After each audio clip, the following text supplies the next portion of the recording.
خوش آمدید ہیں علم کا ساتھی میں، تعلیم کا آپ کا ہمسفر۔ یہ اے آئی سے تیار شدہ آڈیو ہے جہاں کبھی کبھار تلفظ کی چھوٹی موٹی غلطی ہو سکتی ہے، مگر مقصد صرف ایک ہے، علم کو آسان اور دلچسپ انداز میں آپ تک پہنچانا۔ تو چلیے سفر علم شروع کرتے ہیں۔ تو آج ہمارے سامنے ہے مولانا وحید الدین خان کی کتاب خدا کی دریافت، زندگی کا روحانی سفر، اور ہم اس کے پیش لفظ پر بات کریں گے۔ وہ شروع میں ہی ایک بہت بڑا دعویٰ کرتے ہیں، کہتے ہیں کہ مقصد صرف معلومات دینا نہیں بلکہ معرفت حاصل کروانا ہے۔ جی ہاں، اور وہ فوراً یہ واضح کر دیتے ہیں کہ یہ معرفت کوئی معمولی چیز نہیں ہے، یہ مذہب کی روح ہے۔ روح؟ جی، ان کی تشبیہ بہت دلچسپ ہے۔ وہ کہتے ہیں کہ مذہب اگر ایک جسم ہے تو معرفت اس کی جان ہے۔ اچھا۔ معرفت کے بغیر مذہب ایک بے جان ڈھانچہ ہے، لیکن اس کے ساتھ وہ ایک ہرے بھرے درخت کی طرح ہو جاتا ہے۔ یہ تو ایک بہت اونچا معیار ہے، لیکن مصنف کے نزدیک یہ معرفت آخر ہے کیا؟ کیا یہ صرف دل سے یقین کر لینا ہے؟ نہیں، یہ اس سے کہیں زیادہ گہرا ہے۔ وہ اسے پیغمبر اسلام کے ایک قول سے جوڑتے ہیں کہ خدا کی عبادت ایسے کرو جیسے تم اسے دیکھ رہے ہو۔ جیسے تم اسے دیکھ رہے ہو۔ بالکل، معرفت یہی کیفیت ہے، خدا پر ایسا پختہ اور زندہ یقین کہ گویا وہ آپ کے سامنے موجود ہے، آپ اسے دیکھ سکتے ہیں۔ یہ صرف عقیدہ نہیں، یہ ایک تجربہ ہے۔ واہ، یہ کیفیت حاصل کرنا تو تقریباً ناممکن سا لگتا ہے۔ تو کیا مصنف بتاتے ہیں کہ ایک عام انسان اس تجربے تک پہنچ کیسے سکتا ہے؟ جی، وہ اس کے لیے ایک فکری سفر کا راستہ بتاتے ہیں، لیکن اس کی کچھ شرائط ہیں۔ شرائط؟ کیسی شرائط؟ بہت سخت۔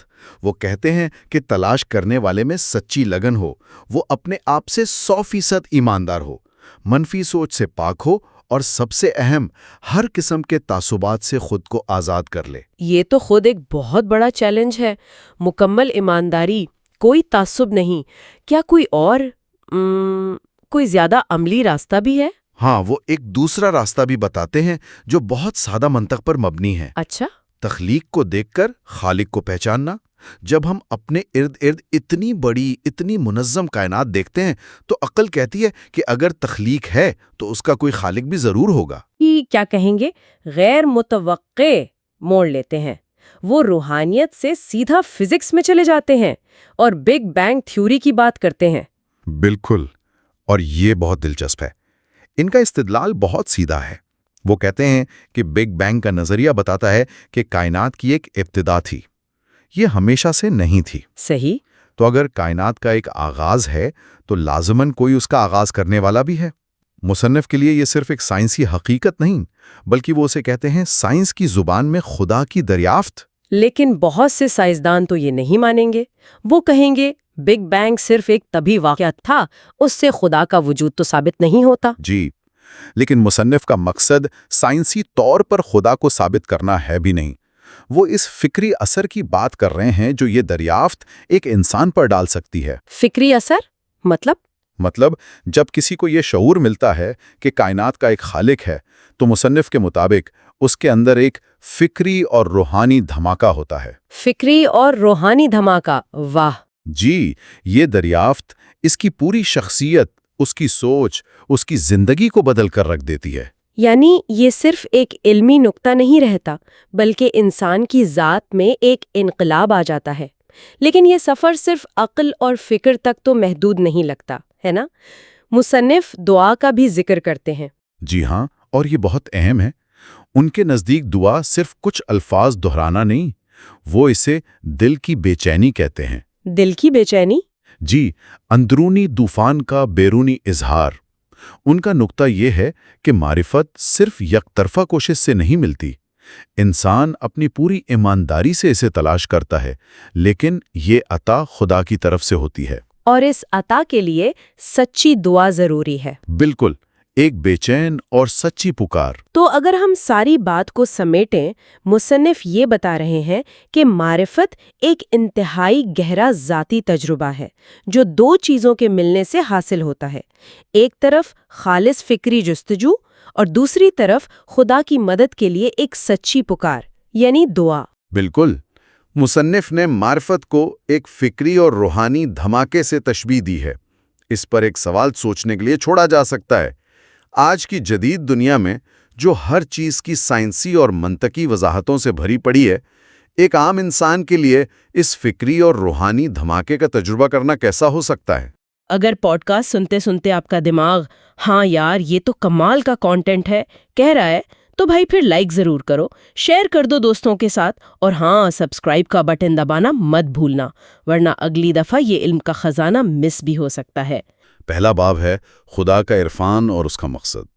تو سب سے پہلا سوال تو یہی ہے کہ آخر یہ معرفت ہے کیا؟ اور مواد میں جو جواب ہے وہ بہت دلچسپ ہے۔ یہ محض علم یا معلومات جمع کرنا نہیں ہے، بلکہ ایک احساس یا دریافت ہے، جیسے کوئی سائنسدان کچھ دریافت کرتا ہے نا۔ بالکل، یہ اپنی اور اپنے خالق کے رشتے کو شعوری طور پر دریافت کرنے کا نام ہے۔ اور یہاں ایک بہت باریک فرق بھی واضح کیا گیا ہے۔ یہ سفر خدا کی ذات پر غور کرنے کا نہیں ہے۔ جی، کیونکہ انسانی عقل محدود ہے۔ یہ سفر خدا کی نشانیوں پر یعنی اس کائنات پر غور و فکر کرنے کا ہے۔ تو جب کوئی شخص اس عمل میں سنجیدگی سے لگتا ہے تو اس کے ہر عمل میں گہرائی آ جاتی ہے۔ صحیح، اس کی عبادت صرف ایک رسم نہیں رہتی، اس کے اخلاق صرف دکھاوا نہیں رہتے، وہ چیزوں کو ایک الگ سطح سے دیکھنے لگتا ہے۔ اور یہ کوئی اختیاری مشغلہ بھی نہیں ہے۔ مواد اسے نوع انسانی کا مقصد قرار دیتا ہے۔ قرآن کی آیت کا بھی حوالہ ہے کہ جن و انس کو صرف عبادت کے لیے پیدا کیا گیا۔ اور یہاں عبداللہ ابن عباس کی تشریح بہت اہم ہے۔ وہ کہتے ہیں کہ عبادت سے مراد خدا کی معرفت ہے۔ یہ تو ایک بہت بڑا دعویٰ ہے، مطلب ہماری زندگی کا بنیادی مقصد ہی معرفت کا حصول ہے۔ جی، لیکن مواد اسے بوجھ کے طور پر نہیں بلکہ ایک موقع کے طور پر پیش کرتا ہے، ایک ایسا سفر جس کا کوئی اختتام نہیں۔ لامتناہی سفر۔ بالکل۔ قرآن کی ایک اور آیت کا مفہوم ہے کہ اگر زمین کے تمام درخت قلم بن جائیں اور سارے سمندر روشنائی، تب بھی خدا کی باتیں ختم نہیں ہوں گی۔ تو جتنی عظیم وہ ہستی ہے، اسے جاننے کا سفر بھی اتنا ہی لامتناہی ہے۔ جی، یہ دنیا میں شروع ہوتا ہے اور آخرت میں بھی جاری رہتا ہے۔ اچھا، تو اگر معرفت اتنا بڑا مقصد ہے تو اس کا ہمارے روزمرہ کے ایمان سے کیا تعلق ہے؟ مواد کا دوسرا باب اسی پر ہے، ایمان اور عرفان کا تعلق۔ اور یہاں قرآن کی ایک آیت کا ذکر ہے جو واقعی ذہن کو جھنجھوڑ دیتی ہے۔ جی، وہ بدوں والی آیت۔ وہ آ کر کہتے ہیں ہم ایمان لائے، ہاں، اور انہیں جواب ملتا ہے کہ تم ابھی ایمان نہیں لائے، بلکہ صرف یہ کہو کہ ہم نے اطاعت قبول کی کیونکہ ایمان ابھی تمہارے دلوں میں داخل نہیں ہوا۔ یہ تو روایتی تصورات کو چیلنج کرتی ہے بات۔ بالکل، اس سے ہی واضح ہوتا ہے کہ محض زبانی اقرار یا کچھ رسومات ادا کر لینا کافی نہیں۔ حقیقی ایمان وہ ہے جو سوچ اور شعور کی گہرائیوں میں اتر جائے۔ اور اسی گہرے ذاتی تجربے کو معرفت کہا گیا ہے۔ جی، اور مواد کے مطابق جب تک ایمان اس سطح پر نہ پہنچے وہ ایک بے جان جسم کی طرح ہے۔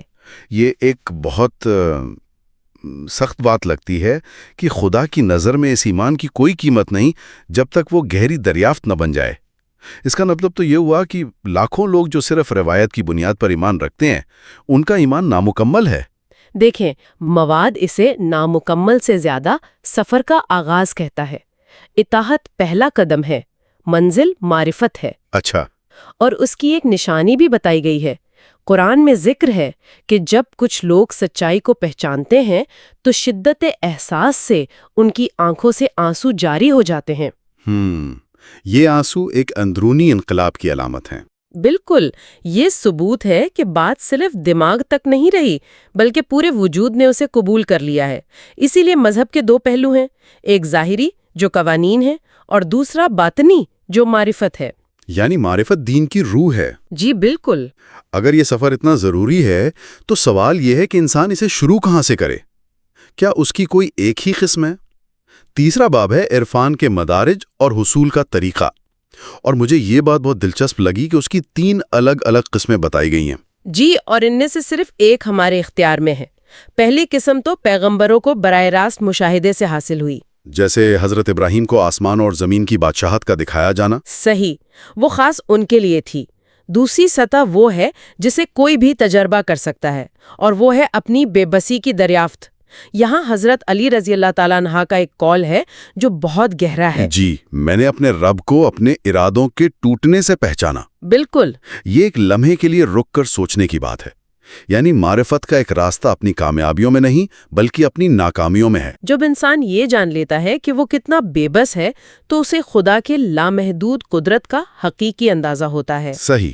اور پھر آتی ہے تیسری اور سب سے مشکل سطح، اختیاری معرفت۔ یعنی انسان کو مکمل آزادی دی گئی ہو اور وہ ان سب کے باوجود اپنی مرضی سے خدا کے سامنے جھک جائے۔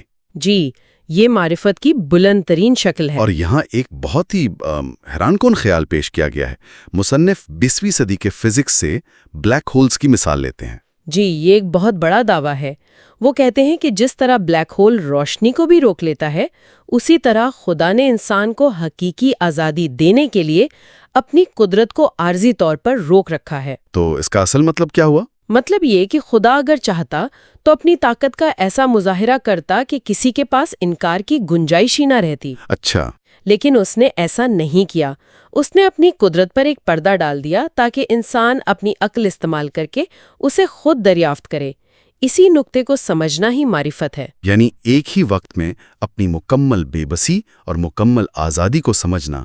جی۔ ان دو متضاد حقیقتوں کو سمجھ کر شعوری طور پر سر تسلیم خم کرنا۔ لیکن اس کی ایک قیمت ہے، اور وہ قیمت یہ ہے کہ خدا کی تلاش کو زندگی کی سب سے بڑی ترجیح بنایا جائے۔ ٹھیک ہے، تو اگر یہ سفر اتنا گہرا اور فکری ہے تو پھر ہمارے پاس اوزار کیا ہیں؟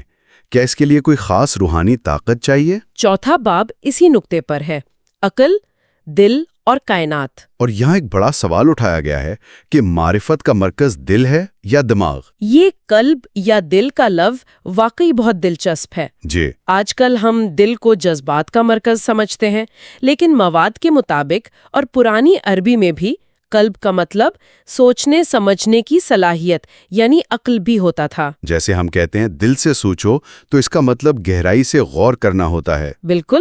تو قرآن جب قلب کی بات کر رہا ہے تو وہ ایک عقلی اور شعوری عمل کی طرف اشارہ کر رہا ہے۔ معرفت کوئی جذباتی کیفیت نہیں بلکہ ایک انتہائی گہرا فکری عمل ہے۔ تو اس فکری عمل کا خام مال کہاں سے آئے گا؟ مواد کہتا ہے کہ اس کا سب سے بڑا ذریعہ خود یہ کائنات ہے۔ اور ایک بہت سادہ سی مثال دی گئی ہے، زمین پر چلنے کی۔ ہم روز چلتے ہیں، کتنا عام سا کام ہے، لیکن کبھی اس پر غور نہیں کرتے۔ صحیح۔ اگر سوچیں تو یہ ایک معجزہ ہے۔ کشش ثقل، ہوا کا دباؤ، آکسیجن، سورج کی روشنی۔ ایک قدم اٹھانے میں پوری کائنات آپ کی مدد کر رہی ہے۔ بالکل۔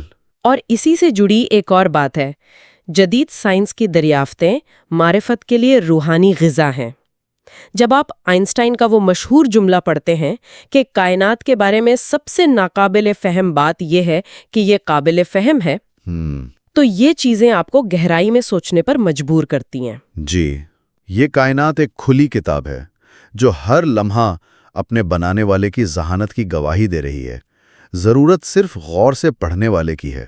لیکن اگر کائنات ایک کھلی کتاب ہے تو پھر ہر کوئی ایک ہی نتیجے پر کیوں نہیں پہنچتا؟ اس سفر میں رکاوٹیں کیا ہیں؟ 5واں باب اسی پر ہے، معرفت کی راہ میں رکاوٹیں اور مددگار اعمال۔ اور سب سے پہلی اور سب سے بڑی رکاوٹ التباس بتائی گئی ہے۔ یہ ایک مشکل لفظ ہے۔ اس کا مطلب کیا ہے؟ اس کا بنیادی مطلب ہے شک کا قانون، یعنی یہ خیال کہ حقیقت ہمیشہ تھوڑے سے شک کے پردے میں چھپی رہتی ہے تاکہ اسے کھوجنے کی کوشش کی جائے۔ تو یہ ایک آزمائش ہے۔ بالکل۔ خدا نے حقیقت کو بالکل عیان نہیں کیا تاکہ دیکھا جائے کہ کون محض سطح پر رہتا ہے اور کون اس پردے کو ہٹا کر حقیقت تک پہنچنے کی سنجیدہ کوشش کرتا ہے۔ اور دوسری رکاوٹ؟ دوسری بڑی رکاوٹ جو شاید اس سے بھی زیادہ اہم ہے وہ ہے منفی سوچ۔ مواد کے مطابق معرفت کا نور صرف اس دل میں داخل ہوتا ہے جو نفرت، تکبر اور غصے سے پاک ہو۔ ایک منفی ذہن والا شخص ہر چیز میں خامی تلاش کرتا ہے، وہ کائنات کی خوبصورتی کو دیکھ ہی نہیں پاتا۔ بالکل۔ اچھا، اور اگر یہ رکاوٹیں ہیں تو پھر اس سفر میں مددگار کیا چیزیں ہیں؟ 3 چیزوں کا ذکر ہے، جہاد فکری، فکری خلوت اور خاموشی۔ جہاد فکری یعنی غور و فکر کی مسلسل جدوجہد۔ فکری خلوت کا تصور مجھے بہت دلچسپ لگا، یعنی آپ بھیڑ میں رہتے ہوئے بھی ذہنی طور پر الگ ہو کر سوچ سکتے ہیں۔ اور تیسری چیز خاموشی ہے۔ پیغمبر اسلام صلی اللہ علیہ وآلہ وسلم کے بارے میں بتایا گیا ہے کہ وہ اکثر خاموش رہتے تھے اور ان کی خاموشی غور و فکر پر مبنی ہوتی تھی۔ خاموشی بہت طاقتور چیز ہے۔ جی، آج کی دنیا شور سے بھری ہوئی ہے، موبائل فونز، سوشل میڈیا، ہر طرف خلف شار ہے۔ یہ شور ہمیں خود سے لا تعلق کر دیتا ہے۔ اور خاموشی ہمیں اپنے اندر جھانکنے کا موقع دیتی ہے۔ جی، یہ ظاہری دنیا سے باطنی دنیا کا سفر ہے، اور اسی سفر میں انسان خدا سے اپنا تعلق دریافت کرتا ہے۔ تو اس تمام جدوجہد اور رکاوٹوں کو عبور کرنے کے بعد آخر میں حاصل کیا ہوتا ہے؟ آخری باب، عرفان کا ثمر، ربانی شخصیت۔ یعنی جب کوئی معرفت کی اعلیٰ سطح پر پہنچتا ہے تو اس کی شخصیت کیسی ہو جاتی ہے؟ ایک حدیث کا حوالہ ہے کہ مومن کی فراست سے ڈرو کیونکہ وہ اللہ کے نور سے دیکھتا ہے۔ اس کا کیا مطلب ہے؟ اس کا مطلب ہے کہ وہ چیزوں کو ان کی ظاہری شکل کے پیچھے چھپی حقیقت کے ساتھ دیکھنے لگتا ہے۔ اس کی بصیرت گہری ہو جاتی ہے۔ اور اس کی شخصیت میں کیا تبدیلی آتی ہے؟ سب سے پہلی تبدیلی ہے تواضع، یعنی حقیقی عاجزی۔ ایک حدیث قدسی ہے کہ خدا فرماتا ہے، بڑائی میری چادر ہے، جو اس میں مجھ سے مقابلہ کرے گا میں اسے جہنم میں ڈال دوں گا۔ تو عارف شخص یہ جان لیتا ہے کہ بڑائی صرف خدا کے لیے ہے۔ جی، چنانچہ وہ اپنی ذات کی بڑائی سے مکمل طور پر آزاد ہو جاتا ہے۔ اس کے لیے تعریف اور تنقید بے معنی ہو جاتی ہے۔ ایک اور نکتہ جو مجھے بہت چونکا دینے والا لگا وہ یہ ہے کہ ایسے شخص کے لیے دنیا ایک نفسیاتی قید خانہ بن جاتی ہے۔ جی، حدیث ہے کہ دنیا مومن کے لیے قید خانہ ہے۔ اس کی تشریح یہ ہے کہ عارف شخص کو محسوس ہوتا ہے کہ وہ ایک ایسی جگہ آ گیا ہے جو اس کے روحانی معیار سے بہت نیچے ہے۔ اسے ہم خیال لوگ نہیں ملتے۔ بالکل، جس کی وجہ سے وہ ایک ذہنی تنہائی محسوس کرتا ہے۔ اور سب سے اہم پہلو، اس کی شخصیت کا سب سے اہم پہلو ذات کی نفی ہے، یعنی خدا کی لامحدود عظمت کے سامنے اسے اپنی ہستی بالکل بے وقات اور صفر محسوس ہونے لگتی ہے۔ یہ خود شناسی کا عمل ہے جو بالآخر خدا شناسی پر ختم ہوتا ہے۔ جی، جیسا کہ مشہور قول ہے، جس نے اپنے آپ کو پہچانا اس نے اپنے رب کو پہچانا۔ یہ اپنی مکمل محدودیت اور بے بسی کا گہرا ترین احساس ہے۔ تو آج کی اس تفصیلی گفتگو کا خلاصہ ایک طرح سے یہ ہے کہ معرفت محض ایک فلسفیانہ تصور نہیں بلکہ ایک جیتا جاگتا شعوری اور عقلی سفر ہے۔ یہ معلومات جمع کرنے کا نام نہیں بلکہ کائنات اور اپنی ذات پر غور و فکر کے ذریعے ایک گہری سچائی کو ذاتی طور پر دریافت کرنے کا عمل ہے، جو انسان کی سوچ، شخصیت اور پوری زندگی کو بدل کر رکھ دیتا ہے۔ بالکل، یہ ایک ایسا سفر ہے جو ہر ایک کے لیے کھلا ہے۔ اس کے لیے کسی خاص طاقت کی نہیں بلکہ ایک سنجیدہ، متلاشی اور مثبت ذہن کی ضرورت ہے۔ اور یہ سفر کبھی ختم نہیں ہوتا۔ جی، کیونکہ دریافت کے امکانات لامحدود ہیں۔ آخر میں ایک سوچ چھوڑے جاتے ہیں جس پر غور کیا جا سکتا ہے۔ مواد میں ایک جگہ کہا گیا ہے کہ جدید سائنس نے کائنات کی وسعت کو بے نقاب کر کے معرفت کا آدھا سفر ہمارے لیے پہلے ہی طے کر دیا ہے۔ یہ بہت دلچسپ نکتہ ہے۔ تو سوچنے کی بات یہ ہے کہ اگر سائنس نے یہ آدھا سفر طے کر لیا ہے تو پھر باقی آدھا سفر جو ایک فرد کو خود طے کرنا ہے وہ کیسا نظر آئے گا؟ اور اس انفرادی سفر میں ذاتی دریافت کا اصل مطلب کیا ہے؟ مواد کا باب 2 جس کا عنوان ہے نفس کا تزکیہ، وہیں سے شروع کرتے ہیں۔ جی، اور شروع میں ہی ایک بہت طاقتور بات کہی گئی ہے کہ یہ پیغمبر کی 4 بنیادی ذمہ داریوں میں سے ایک تھی۔ یہ بات خود ہی اس کی اہمیت کو واضح کر دیتی ہے۔ یقیناً اس سے یہ محض ایک ذاتی مشق نہیں رہتی بلکہ ایک بنیادی دینی ذمہ داری بن جاتی ہے۔ عملی طور پر اس کا مطلب صرف گناہوں سے بچنا نہیں ہے۔ اچھا؟ نہیں، یہ اس سے کہیں زیادہ ہے۔ اس کا مطلب ہے خود کو نفس اور شیطان کے وسوسوں سے پاک کرنا، دوسروں کے منفی رویوں پر فوری منفی رد عمل دینے سے گریز کرنا اور ہر اس چیز سے دور رہنا جو انسان کو اس کی اعلیٰ ترین صلاحیتوں تک پہنچنے سے روکے۔ یعنی یہ صرف ایک دفاعی عمل نہیں ہے کہ بری چیزوں سے خود کو بچانا ہے۔ نہیں، بالکل نہیں۔ بلکہ ایک تعمیری عمل بھی ہے۔ مجھے مواد میں تزکیہ کے لفظی معنی پر جو بحث ہے وہ بہت دلچسپ لگی۔ اس کا ایک مطلب پاک کرنا ہے، لیکن دوسرا اور شاید زیادہ اہم مطلب نشو و نما دینا یا ٹو گرو ہے۔ اور یہی وہ نقطہ ہے جو پورے تصور کو بدل دیتا ہے۔ مواد میں ایک بیج کی مثال دی گئی ہے نا، کہ سازگار ماحول ملنے پر وہ ایک سرسبز درخت بن جاتا ہے۔ جی، تزکیہ بالکل یہی ہے۔ یہ صرف جھاڑیاں صاف کرنا نہیں، بلکہ اپنی شخصیت کے باغ میں بہترین پودوں کو پروان چڑھانا ہے۔ یہ منفی کو ہٹانے سے زیادہ مثبت کو تعمیر کرنے کا نام ہے۔ تو یہ ایک طرح کی دانشورانہ اور روحانی نشوونما ہوئی، یعنی انٹلیکچوئل اینڈ اسپرچوئل ڈیولپمنٹ۔ مواد کہتا ہے کہ خدا نے انسان کو بے پناہ صلاحیتوں کے ساتھ پیدا کیا ہے، اور تزکیہ ان صلاحیتوں کو محض امکانات سے نکال کر حقیقت میں بدلنے کا عمل ہے۔ بالکل، اور ایک اہم بات جس پر مواد بار بار زور دیتا ہے وہ یہ ہے کہ یہ کوئی پراسرار عمل نہیں، یہ کسی خاص کیفیت یا مراقبے سے حاصل نہیں ہوتا۔ اچھا، بلکہ یہ کائنات اور خود اپنی ذات پر غور و فکر کرنے کا ایک شعوری اور فکری عمل ہے۔ یہ آنکھیں بند کرنے کا نہیں، بلکہ آنکھیں کھولنے کا سفر ہے۔ ٹھیک ہے، اگر یہ اتنا شعوری اور زندگی بھر کا عمل ہے تو پھر ذہن میں فوراً یہ سوال آتا ہے کہ اس کی ترغیب کیا ہے؟ اتنی محنت کوئی کیوں کرے گا؟ یہ بہت اہم سوال ہے۔ مواد اس کا جواب ایک ایسی حدیث سے دیتا ہے جو انسان کو ہلا کر رکھ دیتی ہے۔ کون سی؟ اس میں بتایا گیا ہے کہ قیامت کے دن جب جنتی اور دوزخی اپنی اپنی منزلوں پر پہنچ جائیں گے تو موت کو ایک سفید مینڈے کی شکل میں لایا جائے گا اور سب کے سامنے ذبح کر دیا جائے گا۔ اور پھر یہ اعلان ہوگا کہ اب ہمیشہ کی زندگی ہے اور موت کبھی نہیں آئے گی۔ یہ تصوری بہت طاقتور ہے، یعنی جو جس حال میں ہے اب ہمیشہ اسی میں رہے گا۔ بالکل، یہی ابدیت کا تصور تزکیہ کا سب سے بڑا محرک ہے۔ یہ خیال کہ پاکیزہ روحیں ہمیشہ کی خوشی اور اطمینان میں ہوں گی اور ناپاک روحیں ہمیشہ کی حسرت میں، یہ انسان کو عمل پر مجبور کرتا ہے۔ اس کا مطلب یہ بھی ہوا کہ جنت کسی خاص گروہ یا خاندان سے تعلق کی بنیاد پر نہیں ملے گی۔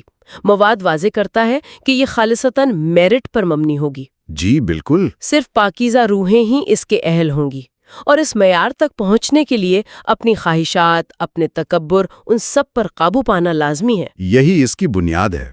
اچھا، تو کیا اور کیوں کے بعد اب کیسے پر آتے ہیں؟ اگر کوئی یہ سفر شروع کرنے کا فیصلہ کر لے تو اس کے پاس اوزار کیا ہیں؟ اس پاکیزگی کو حاصل کرنے کے ذرائع کیا ہیں؟ مواد میں جو سب سے غیر روایتی اور دلچسپ ذریعہ بتایا گیا ہے وہ حدیث کا مطالعہ ہے۔ حدیث کا مطالعہ؟ جی، لیکن جس طرح سے اسے بیان کیا گیا ہے وہ بالکل نیا ہے۔ ایک عالم کا قول نقل کیا گیا ہے کہ جس کے گھر میں حدیث کی کتاب ہو وہ گویا ایسے ہے جیسے پیغمبر خود اس سے گفتگو کر رہے ہوں۔ ایک منٹ، یہ بہت گہری بات ہے۔ اس کا مطلب تو یہ ہوا کہ حدیث کو صرف ایک تاریخی روایت کے طور پر نہیں پڑھنا، بلکہ اسے ایک زندہ تجربے میں بدلنا ہے۔ یہ تو پڑھنے کو ایک گفتگو میں بدل دیتا ہے۔ بالکل، اسے مواد تخلیقی مطالعہ یا کریٹو سٹڈی کہتا ہے۔ اچھا، جب آپ کوئی حدیث پڑھیں تو صرف الفاظ پر نہ روکیں، بلکہ اس منظر کو اپنے ذہن میں زندہ کریں۔ تصور کریں کہ آپ خود اس محفل میں موجود ہیں، آپ پیغمبر کو دیکھ رہے ہیں، ان کی آواز سن رہے ہیں۔ تو اس ذہنی مشق سے آپ صرف ایک قاری نہیں رہتے بلکہ ایک سامع بن جاتے ہیں۔ جی، اور یہ پیغمبر کی صحبت حاصل کرنے کا ایک مجازی یعنی ورچوئل ذریعہ بن جاتا ہے۔ اور مواد یہ بھی واضح کرتا ہے کہ یہ کوئی 2 ہفتے کا تربیتی کورس نہیں ہے۔ نہیں، یہ ایک مسلسل عمل ہے جو آخری سانس تک جاری رہتا ہے۔ جیسے جسم کو روزانہ خوراک چاہیے، ویسے ہی روح کو بھی روزانہ روحانی غذا کی ضرورت ہے۔ اسی سلسلے میں ایک بہت ہی جدید تصور پیش کیا گیا ہے، ڈی کنڈیشننگ۔ ڈی کنڈیشننگ کیا ہوتا ہے؟ جی، ایک حدیث کا حوالہ ہے کہ دل پر زنگ لگ جاتا ہے جیسے لوہے پر پانی سے لگتا ہے۔ اسے صاف کرنے کا طریقہ موت کو یاد کرنا اور قرآن کا مطالعہ ہے۔ ڈی کنڈیشننگ اسی زنگ کو صاف کرنے کا عمل ہے۔ تو ڈی کنڈیشننگ کو اگر آج کی زبان میں سمجھیں تو یہ اپنے ذہن پر ایک مستقل اینٹی وائرس اسکین چلانے کی طرح ہے نا؟ بہترین مثال ہے۔ جیسے ہی معاشرے سے کوئی منفی سوچ، غصہ، حسد، نفرت ہمارے ذہن میں انسٹال ہونے کی کوشش کرتی ہے، ہمیں اسے فوراً پکڑ کر ڈیلیٹ کرنا ہوگا، اس سے پہلے کہ وہ ہمارے آپریٹنگ سسٹم کا حصہ بن جائے۔ بالکل، یہ ایک مستقل ذہنی چوکسی ہے۔ اگر کوئی منفی خیال ذہن میں آ جائے تو اسے وہیں روک کر اس کا تجزیہ کرنا اور اسے ایک مثبت خیال سے بدل دینا۔ اگر یہ نہیں کیا گیا تو وہ منفی جذبات ہمارے لاشعور میں جڑ پکڑ لیتے ہیں اور پھر انہیں نکالنا تقریباً ناممکن ہو جاتا ہے۔ یہ ڈی کنڈیشننگ کا تصور بہت ذہنی اور نفسیاتی لگتا ہے، اور یہ ہمیں مواد کے ایک ایسے حصے کی طرف لاتا ہے جس نے مجھے واقعی سوچنے پر مجبور کر دیا۔ دل پر مبنی تزکیہ بمقابلہ دماغ پر مبنی تزکیہ۔ جی، یہ ایک بہت بڑا نظریاتی فرق ہے۔ جی، یہ ایک تاریخی اور بنیادی فرق ہے۔ مواد یہ دلیل دیتا ہے کہ قرآن کے مطابق تزکیہ کا راستہ غور و فکر سے ہو کر گزرتا ہے، جو کہ ایک ذہنی یعنی مائنڈ بیسڈ عمل ہے۔ صحیح۔ قرآن بار بار اہل عقل اور غور و فکر کرنے والوں کو دعوت دیتا ہے کہ وہ کائنات کی نشانیوں پر تدبر کریں۔ تو پھر یہ دل پر مبنی تزکیہ کا تصور کہاں سے آیا، جو اتنا عام ہے کہ دل تمام حقیقتوں کا مرکز ہے اور مراقبے سے اس تک پہنچا جا سکتا ہے؟ مواد کے مطابق یہ تصور بعد میں صوفی روایات کے زیر اثر پروان چڑھا، اور یہ ایک بہت ہی طاقتور اور پربھاوشالی روایت رہی ہے، لیکن مواد اسے جدید سائنسی علم کی روشنی میں چیلنج کرتا ہے۔ ایک منٹ رکیں، یہ ایک بہت بڑا دعویٰ ہے۔ مواد بنیادی طور پر یہ کہہ رہا ہے کہ صوفی روایت کا ایک مرکزی ستون یعنی دل پر توجہ مرکوز کرنا شاید سائنسی اعتبار سے ایک غلط فہمی پر مبنی ہو سکتا ہے۔ جی، یہی دلیل ہے۔ یہ تو صدیوں کی روایت کو چیلنج کرنے کے مترادف ہے۔ اس قدر دماغ پر مرکوز نقطہ نظر کے پھر مضمرات کیا ہوں گے؟ اس کے مضمرات بہت گہرے ہیں۔ دیکھیں، مواد کہتا ہے کہ جدید سائنس ہمیں بتاتی ہے کہ دل خون پمپ کرنے والا ایک عضو ہے۔ سوچنے، سمجھنے، محسوس کرنے کی تمام صلاحیتوں کا مرکز دماغ ہے۔ اچھا۔ لہٰذا جب ہم تزکیہ کی بات کرتے ہیں، یعنی اپنی سوچ اور جذبات کو پاک کرنے کی، تو یہ عمل دماغ کی سطح پر ہوتا ہے، دل کی سطح پر نہیں۔ اس کا سب سے بڑا فائدہ یہ ہے کہ یہ تزکیہ کو ایک پراسرار روحانی کیفیت سے نکال کر ایک قابل فہم اور قابل حصول نفسیاتی عمل بنا دیتا ہے۔ اگر یہ اتنا نفسیاتی اور علمی عمل ہے تو کیا اس کے لیے کسی رہنما یا مرشد کی ضرورت باقی رہتی ہے، یا کوئی شخص صرف کتابیں پڑھ کر یہ سفر خود طے کر سکتا ہے؟ یہاں بھی مواد ایک بہت متوازن نقطہ نظر پیش کرتا ہے۔ وہ کہتا ہے کہ رہنما کی اہمیت عملی ہے، یہ عقیدے کا حصہ نہیں۔ عملی ہے؟ جی، یہ خدا کا ایک فطری نظام ہے کہ کچھ لوگوں میں رہنمائی کی صلاحیت زیادہ ہوتی ہے اور دوسروں کو ان سے سیکھنا پڑتا ہے، لیکن یہ رشتہ ایک استاد اور شاگرد جیسا ہے، اندھی عقیدت یا پرستش کا نہیں۔ تو یہ فکری ہم آہنگی کا معاملہ ہے، شخصیت پرستی کا نہیں۔ لیکن عملی طور پر کیا یہ رشتے اکثر ایک غیر سوالیہ اور درجہ بندی والے تعلق میں تبدیل نہیں ہو جاتے؟ ہو جاتے ہیں۔ مواد اس خطرے سے آگاہ کرتا ہے اور اسی لیے وہ رہنما کے کردار کو محدود کرتا ہے۔ رہنما صرف ایک ذریعہ ہے، منزل نہیں۔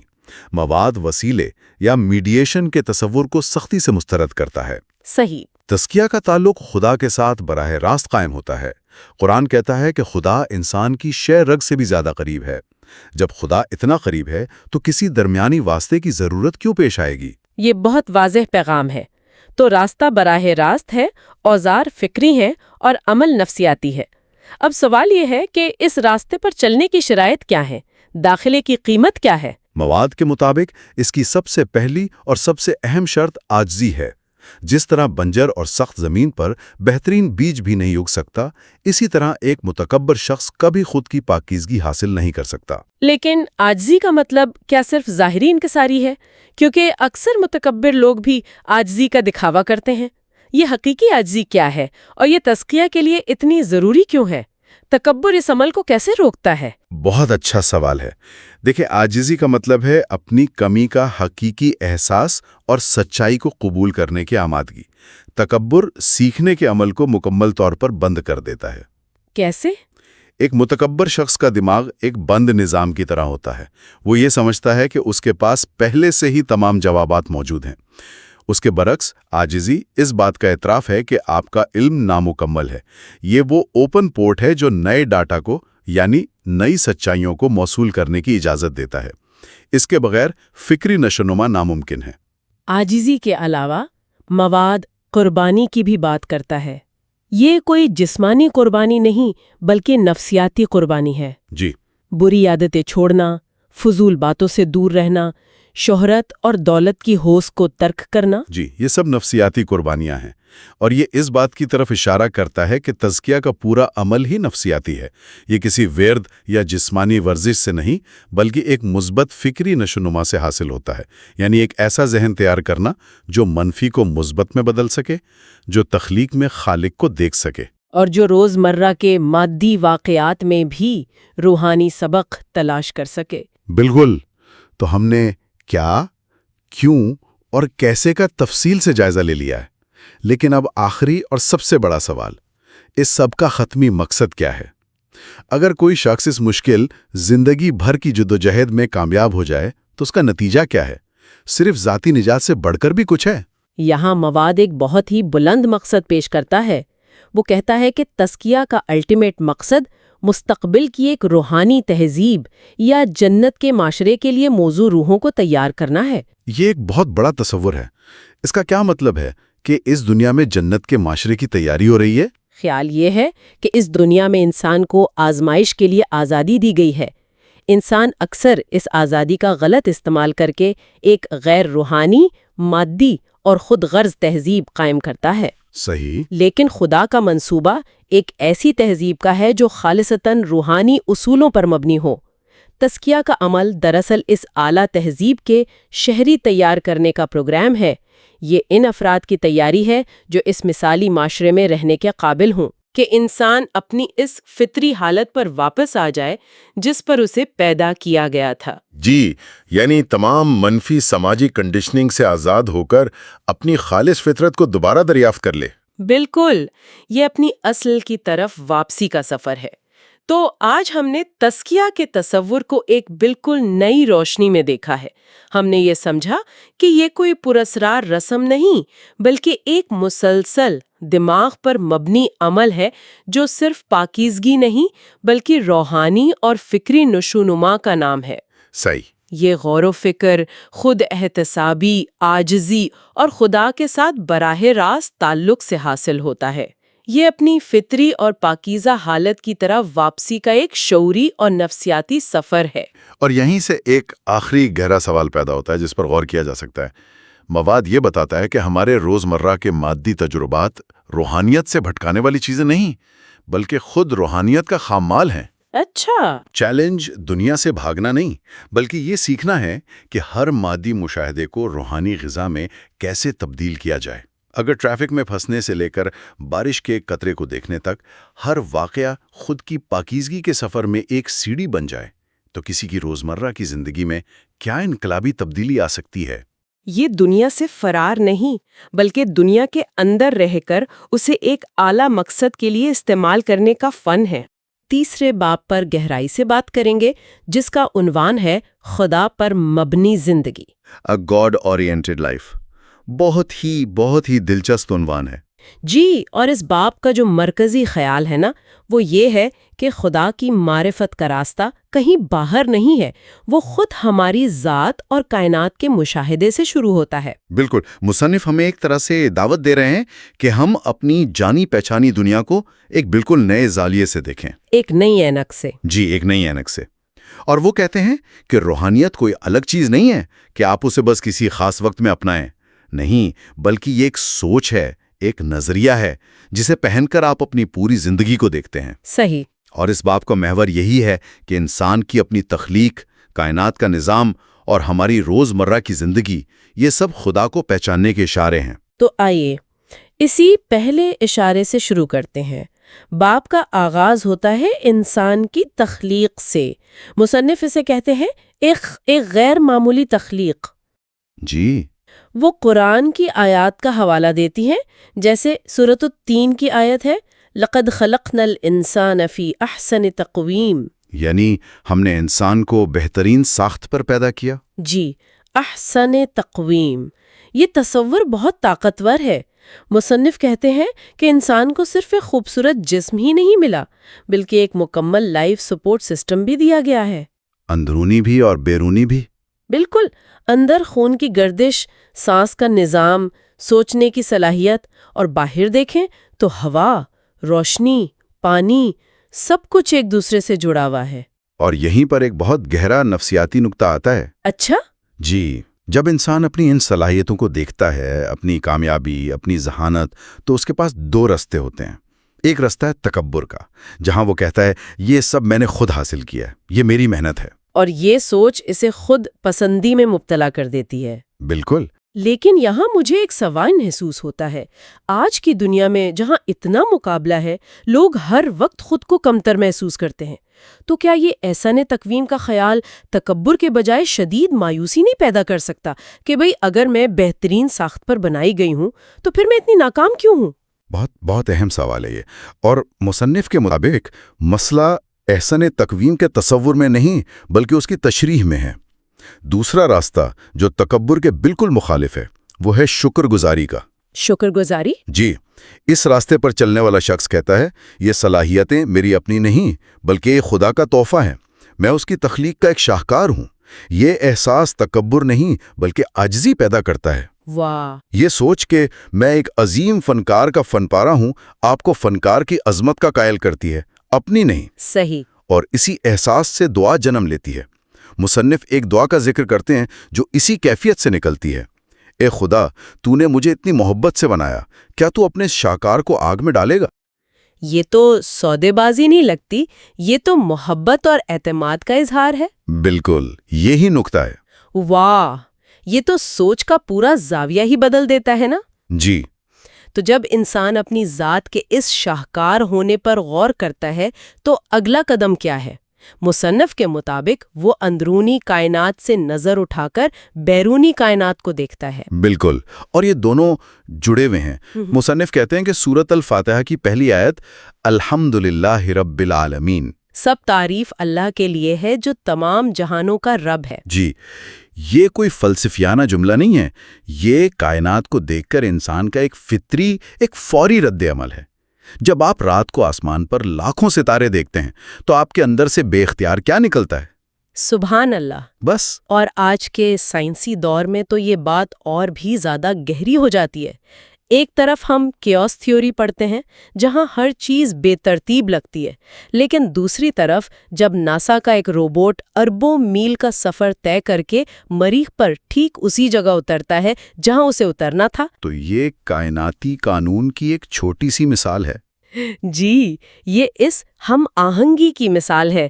مصنف کہتے ہیں کہ یہی احساس آپ کو ایک بڑے کنٹرولر کی طرف سوچنے پر مجبور کرتا ہے۔ جی، اور مصنف اسی کو پرفیکٹ ہارمنی کہتے ہیں۔ وہ کہتے ہیں کہ اگر اس کائنات کو چلانے والی ایک سے زیادہ طاقتیں ہوتیں یا کوئی طاقت نہ ہوتی تو ہر طرف افراتفری ہوتی۔ بالکل، سیارے ایک دوسرے سے ٹکرا جاتے، نظام درہم برہم ہو جاتا، لیکن ایسا نہیں ہے۔ ایک ایٹم کے اندر الیکٹران کے مدار سے لے کر کہکشاؤں کے مدار تک ہر چیز ایک ناقابل یقین نظم و ضبط میں ہے۔ اور یہ مشاہدہ ایک منطقی نتیجے پر پہنچاتا ہے کہ اس کا بنانے والا اور چلانے والا کوئی ایک ہی ہے جو ہر چیز پر قادر ہے۔ تو ایک طرف یہ کامل، وسیع اور منظم کائنات، اور دوسری طرف ایک چھوٹا سا کمزور انسان۔ بالکل، مصنف اسی تضاد کی طرف ہمیں لے کر آتے ہیں جسے وہ کہتے ہیں انسانی بے بسی اور معرفت کا آغاز۔ وہ قرآن کی سورۃ البلد کی آیات کا حوالہ دیتی ہیں کہ ہم نے انسان کو مشقت میں پیدا کیا ہے، کیا وہ سمجھتا ہے کہ اس پر کوئی قابو نہ پا سکے گا؟ یہ زندگی کی سب سے بڑی حقیقت ہے۔ کوئی کتنا ہی طاقتور ہو، امیر ہو، ذہین ہو، اس سے بیماری کا سامنا کرنا پڑتا ہے، بڑھاپے کا، دکھ کا اور آخر میں موت کا۔ یہ تجربات انسان کو اس کی حدود یاد دلاتے ہیں۔ صحیح۔ مصنف کہتے ہیں کہ جب انسان اپنی اس بے بسی کا موازنہ خدا کی لامحدود قدرت سے کرتا ہے تو یہی وہ لمحہ ہے جو معرفت کا آغاز کہلاتا ہے۔ The beginning of realization۔ جی، یہ ایک فکری انقلاب ہے، یہ مایوسی نہیں ہے، یہ حقیقت پسندی کا پہلا قدم ہے۔ یعنی یہ سمجھنا کہ میں کنٹرول میں نہیں ہوں لیکن کوئی ہے جو کنٹرول میں ہے، یہ احساس تو بہت آزادی دیتا ہے۔ بہت زیادہ۔ لیکن یہ معرفت صرف ایک جذباتی کیفیت نہیں ہے۔ مصنف یہاں عقل اور غور و فکر پر بہت زور دیتے ہیں۔ ابرکت کتاب ہے۔ تاکہ لوگ اس کی آیات پر غور کریں اور عقل والے نصیحت حاصل کریں۔ غور کریں، صرف پڑھیں یا مانیں نہیں بلکہ غور کریں۔ بالکل، اور ایک حدیث بھی ہے کہ مومن کا ستون اس کی عقل ہے۔ مطلب یہ کہ مذہب اندھی تقلید نہیں بلکہ ایک شعوری اور فکری سفر ہے۔ مجھے وہ آزمائش والی حدیث نے واقعی سوچنے پہ مجبور کر دیا۔ کون سی؟ وہ جس میں ذکر ہے کہ جب خدا کا کوئی پیارا بندہ اسے پکارتا ہے تو خدا فرشتوں سے کہتا ہے کہ اس کی خواہش پوری کرنے میں جلدی نہ کرو کیونکہ مجھے اس کی آواز سننا پسند ہے۔ یہ تو دعا کے پورے تصور کو ہی بدل دیتا ہے۔ بالکل، مصنف اس کی تشریح یوں کرتے ہیں کہ آزمائش کا لمحہ ایک مومن کے لیے روحانی طور پر سب سے زرخیز لمحہ ہوتا ہے۔ اس وقت اس کے اندر حساسیت اپنی انتہا پر ہوتی ہے، اور اس کیفیت میں اس کے منہ سے جو دعا کے الفاظ نکلتے ہیں وہ رٹے رٹائے جملے نہیں ہوتے، وہ ایک تخلیقی عمل ہوتے ہیں۔ ایک کریٹو پروسیس۔ واہ! یعنی وہ ایسے الفاظ میں خدا کو پکارتا ہے جو شاید اس نے پہلے کبھی سوچے بھی نہ ہو۔ جی، یہ عقل اور گہرے احساس کا وہ امتزاج ہے جو انسان کو مذہب کی اصل روح تک پہنچاتا ہے۔ تو اگر یہ روحانی سفر ہے تو اس پر چلنے کے لیے کچھ اوزار بھی ہوں گے۔ مصنف 2 بنیادی اوزاروں پر بات کرتے ہیں، تقوی اور عاجزی۔ جی، تقوی کی وضاحت کے لیے حضرت عمر فاروق اور ابی بن کعب کے مکالمے والی کہانی بہت خوبصورت ہے۔ وہ کہانی تقوی کی بہترین عملی تشریح ہے۔ جب حضرت عمر نے پوچھا کہ تقوی کیا ہے تو ابی بن کعب نے ان سے پوچھا، کیا آپ کبھی کانٹے دار جھاڑیوں والے راستے سے گزرے ہیں؟ ہاں۔ حضرت عمر نے کہا ہاں۔ انہوں نے پوچھا، پھر آپ نے کیا کیا؟ حضرت عمر نے فرمایا، میں نے اپنے کپڑے سمیٹ لیے اور بہت احتیاط سے قدم قدم بچا کر گزرا۔ اور اس پر ابی بن کعب نے کہا، بس یہی تقوی ہے۔ یہ کتنی سادہ اور گہری مثال ہے۔ تو اس کا مطلب یہ تو نہیں کہ تقوی کوئی خاص لباس پہننے یا کوئی خاص شکل بنانے کا نام ہے؟ بالکل نہیں، یہ ایک محتاط رویہ ہے، a cautious approach۔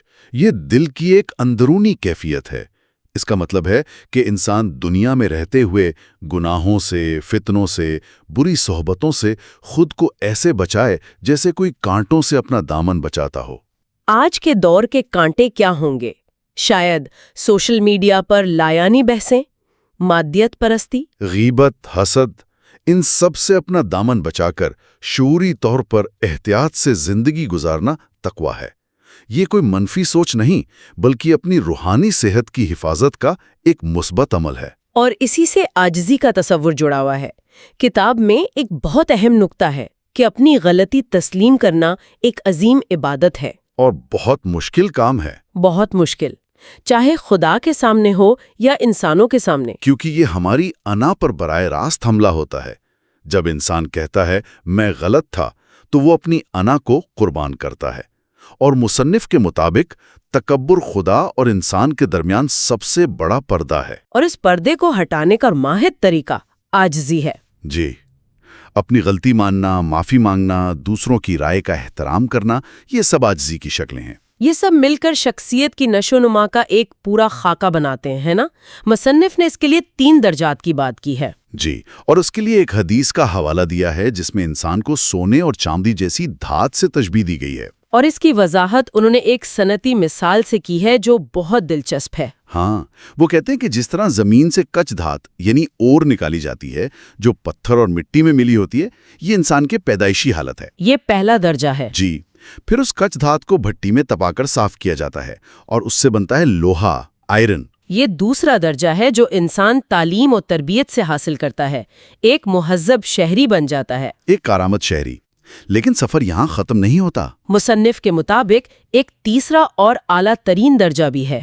ہاں، اور وہ ہے اسٹیل بننے کا عمل۔ لوہے میں کچھ خاص عناصر ملا کر اسے صنعتی عمل سے گزارا جائے تو وہ اسٹیل بن جاتا ہے جو لوہے سے کہیں زیادہ مضبوط ہوتا ہے۔ لچکدار اور کارآمد۔ جی، مصنف کے نزدیک یہ تیسرا درجہ ہے، خدا کی معرفت۔ جب ایک تعلیم یافتہ اور مہذب انسان شعوری طور پر خدا کو پہچانتا ہے اور اپنی زندگی اس کے مطابق ڈھالتا ہے تو اس کی شخصیت میں اسٹیل جیسی مضبوطی اور گہرائی آ جاتی ہے۔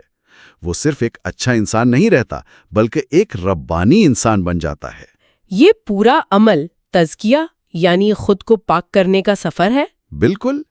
اس روحانی زندگی کو مزید سمجھانے کے لیے مصنف نے کچھ بہت خوبصورت علامتیں استعمال کی ہیں۔ مجھے ان کے گھر کے قریب والے روحانی درخت کی کہانی بہت پسند آئی۔ وہ ایک بہترین مثال ہے۔ مصنف بتاتے ہیں کہ ایک درخت تھا جو برسات سے پہلے بالکل سوکھ گیا تھا۔ پتے جھڑ گئے، ٹہنیاں بے جان۔ جی، انہیں لگا کہ شاید یہ درخت مر گیا ہے، لیکن جیسے ہی بارش ہوئی چند ہی دنوں میں اس پر نئی کوپلیں پھوٹ پڑیں اور وہ دوبارہ ہرا بھرا ہو گیا۔ اس کی زندگی لوٹ آئی۔ یہ تو سیدھی سیدھی انسانی زندگی کی علامت ہے۔ بالکل۔ جس طرح درخت کو زندہ رہنے کے لیے پانی کی ضرورت ہے، اسی طرح انسان کی روح کو بھی ایک غذا کی ضرورت ہے۔ اور وہ غذا مصنف کے مطابق ہے خدائی پریرنا، یعنی ڈیوائن انسپریشن۔ اور یہ ملتی ہے خدا کے ذکر سے۔ جی، لیکن وہ واضح کرتے ہیں کہ ذکر صرف تسبیح پر کچھ الفاظ دہرانے کا نام نہیں ہے۔ بالکل نہیں۔ ذکر کا اصل مطلب ہے خدا کو یاد رکھنا، ہر چیز میں اس کی نشانی دیکھ کر اس سے روحانی غذا حاصل کرنا، سورج کو دیکھ کر اس کی طاقت کو یاد کرنا، پانی پی کر اس کی رحمت کو یاد کرنا۔ یہ ایک زندہ تجربہ ہے، ایک مسلسل دریافت کا عمل ہے۔ اور اس کے برعکس انہوں نے پراگتی میدان کے کتاب میلے میں گھومتے ہوئے کتے کی جو مثال دی ہے وہ بھی بہت چونکا دینے والی ہے۔ جی، وہ مثال اس بات کو واضح کرتی ہے کہ صرف خدا کی نشانیوں کے درمیان موجود ہونا کافی نہیں۔ مصنف نے دیکھا کہ وہ کتا علم کی ایک پوری دنیا میں گھوم رہا تھا، جہاں لاکھوں کتابیں تھیں، لیکن وہ اس سب سے بے خبر تھا۔ اس کا مقصد صرف کھانے کی کوئی چیز تلاش کرنا تھا۔ جی، مصنف کہتے ہیں کہ بہت سے انسان بھی اس دنیا میں اسی کتے کی طرح زندگی گزارتے ہیں۔ وہ کائنات جیسی عظیم کتاب کے اندر رہتے ہیں، ہر طرف خدا کی نشانیاں بکھری پڑی ہیں، لیکن وہ ان پر غور نہیں کرتے۔ ان کی زندگی کا مقصد بھی بس کھانا، پینا اور مر جانا ہوتا ہے۔ بالکل۔ تو اس ساری گفتگو کا خلاصہ یہ نکلتا ہے کہ خدا پر مبنی زندگی گزارنے کے لیے کسی غار میں جانے کی ضرورت نہیں ہے۔ نہیں، بالکل نہیں۔ بلکہ صرف اپنی آنکھیں اور اپنا دماغ کھولنے کی ضرورت ہے۔ جی، یہ سفر اپنی ذات کی حقیقت کو پہچاننے سے شروع ہوتا ہے، اپنی بے بسی کو تسلیم کرنے سے گہرا ہوتا ہے، اور پھر عقل اور غور و فکر کو رہنما بنا کر کائنات کی نشانیوں کو پڑھنے تک جاتا ہے۔ بالکل درست۔ آج کی گفتگو کا نچوڑ یہ ہے کہ اسلام صرف چند رسومات یا عبادات کا مجموعہ نہیں، بلکہ یہ خدا کی معرفت کے بعد پیدا ہونے والا ایک شعوری اور فکری رد عمل ہے۔ ایک کانشیس رسپانس۔ جی، اور اس پوری روح کو ایک ہی جملے میں سمیٹا جا سکتا ہے، اور وہ ہے اللہ اکبر۔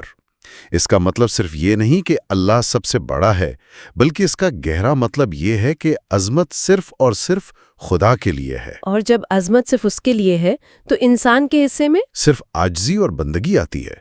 جب یہ احساس دل میں اتر جاتا ہے تو انسان کی پوری زندگی خدا کے لیے وقف ہو جاتی ہے۔ گفتگو کے اختتام پر میں ایک جاپانی کہاوت کا ذکر کرنا چاہوں گی جو اس باب کی روح سے بہت ملتی جلتی ہے۔ ضرور۔ کہاوت ہے، روزانہ کچھ نیا دریافت کرو، چاہے وہ سوئی میں دھاگا ڈالنے کا نیا طریقہ ہی کیوں نہ ہو۔ بہت خوبصورت بات ہے۔ اگر ہم اسی اصول کو روحانی سطح پر لاگو کریں تو یہ سوال پیدا ہوتا ہے کہ اگر دریافت کرنا ہی زندگی کی روح ہے تو آج کے دن ہمارے ارد گرد کی عام سی چیزوں میں کون سی غیر معمولی حقیقت یا روحانی غذا دریافت کی جا سکتی ہے؟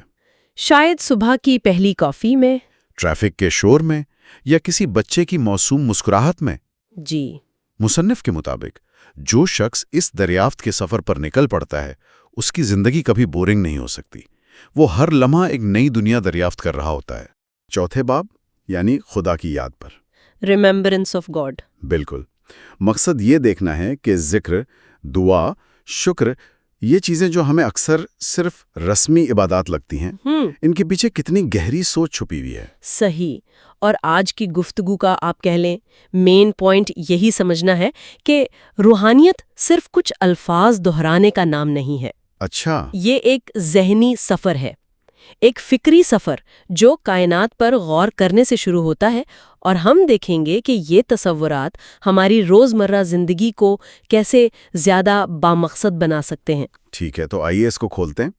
باب کا آغاز ہوتا ہے ذکر سے، یعنی خدا کی یاد سے۔ اب جیسے ہی ہم ذکر کا لفظ سنتے ہیں ذہن میں فوراً کیا آتا ہے؟ تسبیح۔ بالکل، تسبیح پر کچھ پڑھنا، لیکن اس کتاب میں مولانا عبد المجید دریابادی کی ایک تشریح ہے۔ جو اس پورے تصور کو بدل کر رکھ دیتی ہے۔ جی، وہ ابو بکر جساس رازی کا حوالہ دیتی ہیں کہ قرآن میں جہاں خدا کو یاد کرنے کا حکم ہے، اس کا اصل مطلب خدا کی نشانیوں پر غور کرنا ہے۔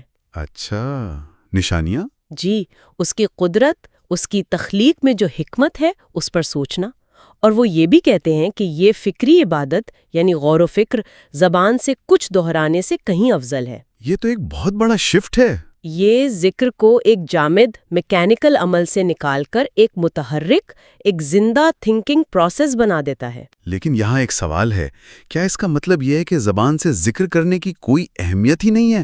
کیونکہ عام طور پر تو اسی پر بہت زور دیا جاتا ہے۔ دیکھیں، یہ بہت اہم سوال ہے۔ کتاب یہ نہیں کہتی کہ زبانی ذکر بے معنی ہے، اچھا، بلکہ وہ اسے ایک سٹارٹنگ پوائنٹ سمجھتی ہیں، ایک ابتدائی درجہ۔ اصل مقصد ہے اس ذکر کو سوچ اور احساس کی گہرائیوں میں اتارنا۔ مثلاً؟ مطلب زبان سے سبحان اللہ کہنا ایک بات ہے، لیکن کائنات کے نظام کو دیکھ کر، ایک چھوٹے سے بیج سے ایک بڑا درخت بنتے دیکھ کر جب دل سے یہ احساس نکلے کہ واقعی میرا رب ہر نقص سے پاک ہے، تو وہ اصل ذکر ہے۔ وہ ذکر کا اعلیٰ درجہ ہے۔ تو زبانی ذکر اس گہرے فکری ذکر تک پہنچنے کا ایک ذریعہ ہے۔ اصل یاد یہ نہیں کہ زبان کیا کہہ رہی ہے، بلکہ یہ کہ آپ کا ذہن اور دل کس کیفیت میں ہے۔ اچھا، تو یہ ایک سیڑھی کی طرح ہے، ایک درجہ دوسرے کی طرف لے جاتا ہے۔ جی، اسی سلسلے میں کتاب میں حضرت عائشہ کی وہ حدیث بھی ہے کہ پیغمبر اسلام ہر لمحے خدا کو یاد کرتے تھے۔ بالکل۔ تو اس کا مطلب بھی پھر یہی ہوا کہ وہ ہر وقت کچھ ورد نہیں کر رہے تھے، بلکہ ان کا ہر تجربہ، ہر مشاہدہ، ہر واقعہ خدا کی یاد کا ایک حوالہ بن جاتا تھا، ایک پوائنٹ آف ریفرنس۔ جی، مطلب انسان کا ذہن اتنا بیدار ہو جائے کہ پوری کائنات اس کے لیے خدا کی یاد دہانی بن جائے۔ بارش کا قطرہ، سورج کی روشنی، کسی بچے کی مسکراہٹ، بالکل، حتیٰ کہ اپنی زندگی کی کوئی مشکل بھی، ہر چیز اسے خدا کے قریب لے جائے۔ یہ محض الفاظ کا دہرانا نہیں، یہ ایک ذہنی کیفیت ہے۔ اور جب انسان اس کیفیت میں ہوتا ہے، جب ہر چیز میں خدا کی نشانی نظر آنے لگتی ہے، تو اس کے اندر سے خود بخود ایک مکالمہ شروع ہو جاتا ہے، ایک پکار اٹھتی ہے، اور شاید یہی حقیقی دعا کی شروعات ہے۔ واہ، یہ بہت خوبصورت ٹرانزیشن ہے کہ دعا کوئی سکھائے ہوئے الفاظ نہیں، بلکہ اس گہری کنٹمپلیٹو کیفیت سے پیدا ہوتی ہے۔ جی، کتاب میں اسی کو سمجھانے کے لیے حضرت آدم کی کہانی کا ذکر ہے۔ جب ان سے غلطی ہوئی تو قرآن کہتا ہے کہ انہیں خدا کی طرف سے کچھ کلمات ملے، یہ نہیں کہ انہوں نے خود بنائے۔ جی، اور یہ نقطہ بہت اہم ہے۔ کتاب کہتی ہے کہ دعا روحانی تجربے کی زبانی شکل ہے۔ روحانی تجربے کی زبانی شکل؟ یعنی یہ کوئی فارمولا نہیں ہے جو آپ نے یاد کر لیا اور پڑھ دیا۔ یہ اس وقت پیدا ہوتی ہے جب انسان اپنی بے بسی، اپنی کمزوری اور خدا کی لامحدود قدرت اور رحمت کا گہرائی سے ادراک کرتا ہے۔ اچھا، جب انسان یہ دریافت کرتا ہے کہ وہ سراپا محتاج ہے، وہ لینے والا ہے اور خدا دینے والا ہے، تو اس شدید احساس کے عالم میں جو الفاظ بے ساختہ نکلتے ہیں، وہی اصل دعا ہے، وہی حقیقی دعا ہوتے ہیں۔ کتاب اسے ربانی دعا کہتی ہے، جو خدا کی طرف سے الہام ہوتی ہے۔ اس کو سمجھانے کے لیے کتاب میں روزمرہ کی زندگی سے ایک بڑی طاقتور مثال دی گئی ہے، وہ فرینکفرٹ ایئرپورٹ کا واقعہ۔ جی، جہاں ایک مسافر کو ایک خاتون آفیسر نے سخت سردی میں کمبل اور کھانا دیا اور صبح وہ چیزیں واپس بھی نہیں لیں۔ اور وہ چھوٹا سا واقعہ اس مسافر کے لیے گہرے روحانی تجربے میں بدل گیا۔ کیسے؟ وہ شخص سوچتا ہے کہ اے خدا، جب ایک انسان کی دی ہوئی معمولی چیز واپس لینا اس کے شان کے خلاف ہے، تو جو اتنا کریم ہے، اپنا دیا ہوا ایمان اور ہدایت کیسے واپس لے گا؟ سبحان اللہ۔ اب یہ جو دعا ہے یہ کسی کتاب سے نہیں پڑھی گئی، یہ ایک ذاتی گہرے تجربے سے نکلی ہے۔ جی، یہی دعا کا اعلیٰ درجہ ہے۔ سب سے مؤثر دعا وہ ہے جو کسی حوالے کے ساتھ کی جائے۔ لیکن ایک منٹ، یہ تو ایک بہت ہی طاقتور مثال ہے، لیکن عام زندگی میں جہاں ایسے ڈرامائی واقعات روز روز نہیں ہوتے، وہاں اس سطح کی دعا تک کیسے پہنچا جائے؟ ہم اپنی زندگی میں ایسے حوالے کیسے تلاش کریں؟ اس کے لیے کتاب حضرت موسیٰ کے واقعے سے رہنمائی لیتی ہے۔ اچھا، جب انہیں نبوت ملی تو انہوں نے دعا کی، جواب میں خدا نے انہیں ان کی ماضی کی ایک نعمت یاد دلائی۔ ہم نے تم پر پہلے بھی ایک احسان کیا تھا۔ کتاب بتاتی ہے کہ ہر شخص کی زندگی میں خدا کا کوئی نہ کوئی پہلا احسان ضرور ہوتا ہے، کوئی ایسی نعمت، کوئی ایسی مدد جو اسے بالکل غیر متوقع طور پر ملی ہو۔ صحیح۔ اس پہلے احسان کو دریافت کرنا، اسے یاد رکھنا اور اسے حوالہ بنا کر اپنی موجودہ مشکلات کے لیے دعا کرنا دعا کو بہت طاقتور بنا دیتا ہے۔ تو گویا دعا کا تعلق بھی احساس احسان سے ہے، اور جہاں احسان کا گہرا احساس ہو وہاں شکر گزاری تو خود بخود آ جاتی ہے۔ بالکل۔ لیکن کتاب شکر کو بھی صرف الحمدللہ کہہ دینے سے بہت آگے لے جاتی ہے۔ ایک جگہ لکھا ہے کہ جنت کی قیمت شکر گزاری ہے۔ یہ بہت بڑی بات ہے۔ بالکل، یہ معمولی عمل نہیں ہے۔ کتاب میں شکر کے 2 درجے بتائے گئے ہیں۔ نچلا درجہ یہ ہے کہ آپ کو کوئی چیز ملی، آپ نے اس پر شکر کیا، جو ہم سب کرتے ہیں۔ جی، یہ بھی اچھا ہے، لیکن اعلیٰ درجہ یہ ہے کہ جب آپ کے سامنے کھانا آئے تو آپ صرف اس کھانے پر شکر نہ کریں بلکہ اس پورے تخلیقی نظام پر غور کریں جس نے کائنات کے خام مال کو اس پکے ہوئے کھانے کی شکل دی۔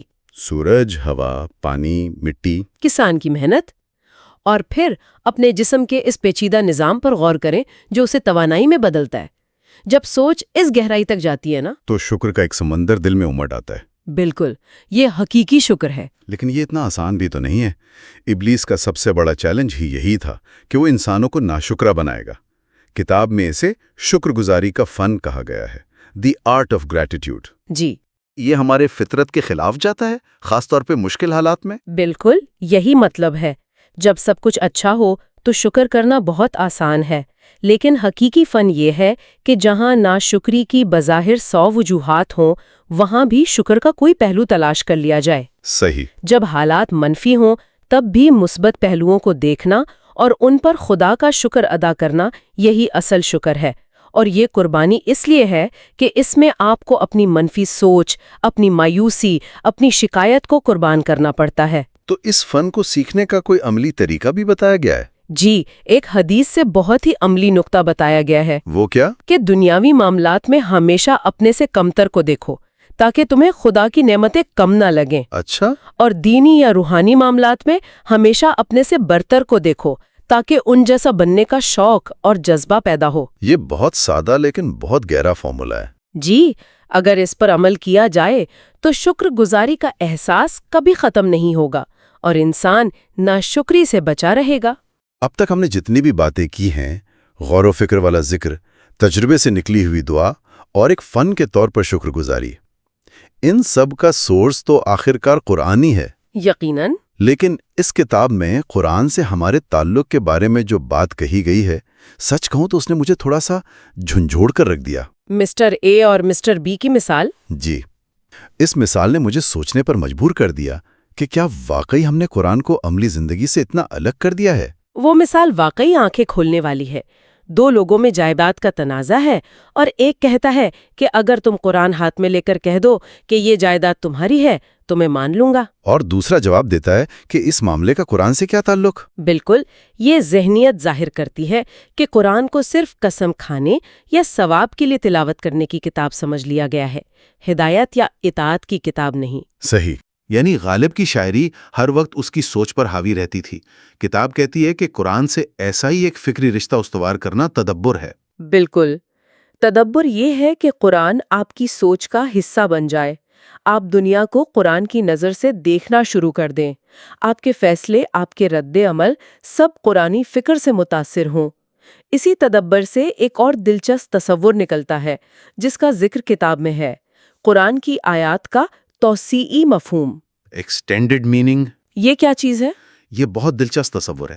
اس کا مطلب ہے کہ قرآن کی آیت کے لفظی معنی سے آگے بڑھ کر اس کی روح کو اپنی زندگی اور کائنات میں دریافت کرنا۔ اچھا، مثال کے طور پر مثلاً قرآن میں فجر کی نماز میں تلاوت کا ذکر ہے۔ اس کا ایک توسیعی مفہوم یہ ہو سکتا ہے کہ نماز کے بعد انسان کسی باغ میں جائے، فطرت کے ماحول میں طلوع ہوتے سورج کو دیکھے، پرندوں کی آوازیں سنے اور خدا کی نشانیوں پر غور کرے۔ جی، اس طرح وہ دیکھے گا کہ جو کچھ قرآن کہہ رہا ہے پوری کائنات اس کی گواہی دے رہی ہے۔ اس کی قرآنی سوچ کائنات کی حقیقت سے ہم آہنگ ہو جائے گی۔ اس کا مطلب یہ ہوا کہ قرآن کو صرف ایک کمرے میں بیٹھ کر نہیں، بلکہ زندگی کے تجربات اور کائنات کے مشاہدات کے ساتھ ملا کر پڑھنا ہے۔ یقیناً، اور جب انسان اس طرح قرآن سے جڑتا ہے تو یہ اس پر بہت گہرا اثر ڈالتا ہے۔ کتاب میں ایک صحابی کا قول نقل کیا گیا ہے کہ جو شخص قرآن پڑھتا ہے یعنی اس پر تدبر کرتا ہے وہ بڑھاپے میں کبھی ذہنی طور پر کمزور نہیں ہوتا۔ یہ تو بہت بڑی بات ہے۔ اس کی وجہ یہ ہے کہ قرآن اسے مسلسل فکری خوراک اور ایک تخلیقی تجربہ فراہم کرتا ہے۔ جب انسان قرآن پر غور کرتا ہے تو اسے روزانہ نئی دریافتوں کا تجربہ ہوتا ہے۔ صحیح، ہر بار پڑھنے پر کوئی نیا معنی سامنے آتا ہے۔ بالکل، اور یہ دریافت کا تجربہ ذہن کو ہمیشہ فعال، جوان اور زندہ رکھتا ہے۔ اس طرح کی تلاوت محض الفاظ کا دہرانا نہیں رہتی، بلکہ یہ انسانی شخصیت میں ایک انقلاب برپا کر سکتی ہے۔ تو آج کی اس گفتگو کو اگر سمیٹا جائے تو ہم نے عبادت کے بہت بنیادی تصورات کو ایک بالکل نئے زاویے سے دیکھا۔ ہم نے سمجھا کہ حقیقی یاد محض زبان سے کچھ دہرانا نہیں، بلکہ کائنات پر گہرائی سے غور و فکر کا نام ہے۔ جی، طاقتور دعا رٹے رٹائے الفاظ سے نہیں، بلکہ ذاتی تجربات، اپنی بے بسی کے گہرے احساس اور خدا کے احسانات کو یاد کرنے سے جنم لیتی ہے۔ صحیح۔ سچی شکر گزاری ایک فن اور قربانی ہے جو مشکل حالات میں بھی نعمتوں کو دیکھنے کی کوشش سے حاصل ہوتی ہے، اور قرآن سے حقیقی تعلق صرف تلاوت سے نہیں بلکہ اس کے پیغام میں جینے اور اس پر تدبر کرنے سے قائم ہوتا ہے۔ بالکل، اور آخر میں ایک سوچ چھوڑ جاتے ہیں۔ کتاب میں ایک جگہ کہا گیا ہے، نقصان پر غم کرنا نقصان میں جینے کے برابر ہے، لیکن نقصان کے بعد خدا کی طرف رجوع کرنا، اس کے ازالے کی کوشش کرنا ہے، اور بلا شبہ خدا اس پر قادر ہے کہ وہ نقصان کو بڑے فائدے میں بدل دے۔ بہت گہرا نقطہ ہے۔ یہ ہمیں ایک آخری سوال پر چھوڑ جاتا ہے جس پر غور کیا جا سکتا ہے۔ کیا زندگی کے نقصانات واقعی نقصانات ہیں، یا وہ موقع ہیں کہ ہم خدا کی طرف ایک نئے اور زیادہ گہرے انداز میں رجوع کریں اور اپنی روحانی ترقی کا سفر طے کریں؟ باب 5 صفات الہی سے اپنی گفتگو شروع کر رہے ہیں۔ جی، اور یہ موضوع ایسا ہے جس کے بارے میں ہر کوئی سوچتا ہے۔ بالکل۔ آج ہمارا مقصد یہ سمجھنا ہے کہ خدا کی یہ نام جن کے بارے میں ہم سب سنتے ہیں آخر ہیں کیا، اور یہ اسم اعظم کا جو تصور اتنا مشہور ہے اس کی حقیقت کیا ہے، اور سب سے اہم یہ سب ہماری دعا پر کیسے اثر ڈالتا ہے۔ صحیح، اور یہ ماخذ اس معاملے میں بہت دلچسپ ہے۔ دیکھیں، یہ صرف خدا کی صفات کی ایک لسٹ نہیں دیتا، بلکہ یہ ان کی گہرائی میں اترتا ہے، ان کی فلسفیانہ اور آپ کہہ لیں ذاتی اہمیت پر روشنی ڈالتا ہے۔ پہلی سطر سے یہ واضح ہو جاتا ہے کہ یہ خدا کے اس تصور کو چیلنج کر رہا ہے جو اسے محض ایک تجریدی خیال سمجھتا ہے۔ کتاب کا آغاز قرآن کی اس آیت سے ہوتا ہے کہ خدا کے لیے بہترین نام ہے، اور پھر فوراً یہ وضاحت آتی ہے کہ یہ نام دراصل صفات ہے۔ لیکن میرے ذہن میں فوراً وہ مشہور عدد آتا ہے 99۔ اس کا کیا معاملہ ہے؟ کیا یہ لفظی ہے؟ یہی اس بحث کا پہلا اور بہت اہم نقطہ ہے۔ ماخذ بہت واضح طور پر کہتا ہے کہ 99 کی یہ تعداد یہ علامتی ہے، حقیقی نہیں۔ علامتی؟ جی، ایک مشہور حدیث ہے جس میں 99 ناموں کا ذکر ہے، اور یہ بشارت بھی کہ جو انہیں شمار کرے گا وہ جنت میں جائے گا۔ لیکن کتاب کے مطابق یہاں شمار کرنے کا مطلب تسبیح کے دانوں پر گننا نہیں ہے۔ ایک منٹ، اگر یہ صرف علامتی ہے تو پھر حدیث میں خاص طور پر 99 کا ہی ذکر کیوں ہے، اور شمار کرنے پر اتنی بڑی بشارت؟ یہ تو سننے میں بہت لفظی لگتا ہے۔ بہت اچھا سوال ہے۔ دیکھیں، ماخذ اس کی تشریح یوں کرتا ہے کہ شمار کرنے کا اصل مطلب ہے ان صفات کو اپنی سوچ اور اپنے شعور کا حصہ بنانا، ان کا ادراک حاصل کرنا۔ یہ ایک ذہنی اور روحانی عمل ہے۔ یعنی کوئی مشینی عمل نہیں ہے۔ آسان کام ہوتا ہے نا؟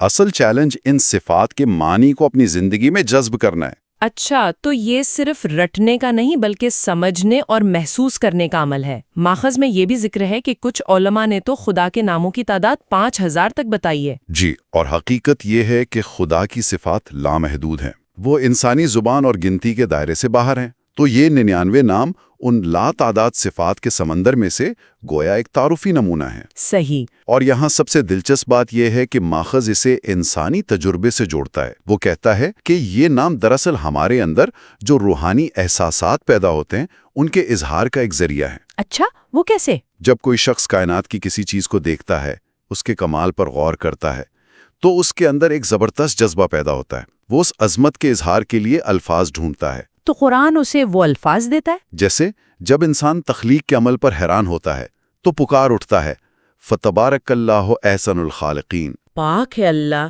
جو سب سے بہتر بنانے والا ہے۔